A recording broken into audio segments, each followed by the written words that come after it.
কিছুক্ষণ আগে আমি একটা ভিডিও পোস্ট করলাম। মানে আমি একটা প্রোডাক্ট খুলছি, অনেকে দেখি অনেক অনলাইন শপিং করে, প্রোডাক্ট খোলে আর ভিডিও বানিয়ে বানিয়ে পোস্ট করে। তো আমি একঘেয়ামো রিলস বানিয়ে বানিয়ে ছাড়ি। তো আমার তো অনলাইনে অনেকই জিনিস আছে, সবসময় তো বাজার যাওয়া হয় না। তো ভাবলাম একটা পোস্ট করি।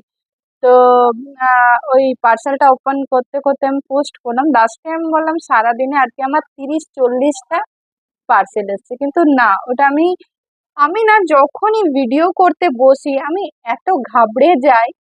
3-4টে বলতে গিয়ে আমি ওটা 30-40টা বলে ফেলেছি। হ্যাঁ, আসে মাঝে মাঝে আমার 10টা-12টা করে আসে।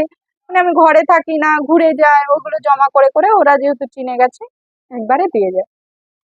কিন্তু 30-40টা আসলে আমি নিজেও এটা খেয়াল করিনি।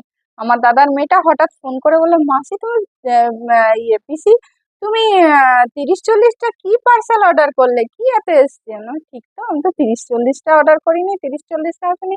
3-4টাকে আমি 30-40টা বলে ফেলেছি। ভাবি ফেসবুকে লাইভ করব, কিন্তু যদি আমি ভিডিও করতে এত ঘাবড়ে যাই তাহলে লাইভ কি করে, লাইভ মানে কি করে করব? সবাই করে, আমার মনে হয় যে করলে আমার প্রোফাইলটাও গ্রো করবে, কিন্তু আমার দ্বারা বোধহয় হবে না। আমার কি যে জড়তাটাই কাটে না এখনো অব্দি। এতদিন ধরে রিলস বানাচ্ছি, এতদিন ধরে সোশ্যাল মিডিয়াতে কাজ করছি, প্রথমে তো এটা কাজ হিসেবে নিইনি, কিন্তু এখন মনে হয় যে হ্যাঁ ঠিক আছে, যদি ঘরে বসে কিছু করা যায় তো না করার কি আছে। ভালোভাবে যদি ভিডিও পোস্ট করতে পারি তাহলে এটা না করার কিছুই নয়। আর টাইমটাও পেরিয়ে যায়। অনেকে সিরিয়াল দেখতে ভালো লাগে, আমার সিরিয়াল দেখতে ভালো লাগে না। আমি সারাদিনের ঘরের কাজকর্ম করে আমি ভিডিও বানাই, কিন্তু আমার জানি না এই জড়তাটা কতদিনে কাটবে। প্রায় 1 বছর তো হতে চললো আমার ভিডিও করা, কিন্তু আমার এই জড়তাটা এখনো কাটেনি। আমি বলতে চাই আরেক, হয়ে যায় আরেক। যাই হোক, সরি, আমি ভুল বলে ফেলেছি।